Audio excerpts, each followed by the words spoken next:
স্ক্রিনে যে মেয়েটাকে দেখতে পাচ্ছেন, হ্যাঁ এটাই আমি।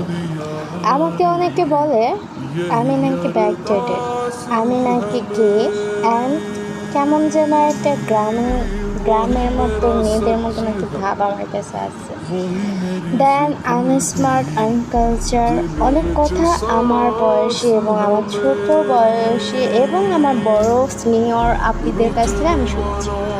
আমাকে অনেকে বলে তুমি অনেক সুন্দর, কিন্তু তুমি একটু নিজেকে পরিবর্তন করলে তোমাকে দেখতে অসাধারণ লাগবে।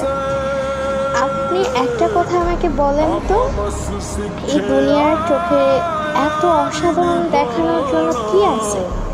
মানে আমি হিজাব পরে আমি আপনাদের চোখে যদি ভালো নাই বা লাগতে পারি, এতে আমার কিছু যায় আসে না, কিন্তু আপনাদের এত মাথা ব্যথা কিসে আমাকে নিয়ে? আসলে আপনারা এই দুনিয়া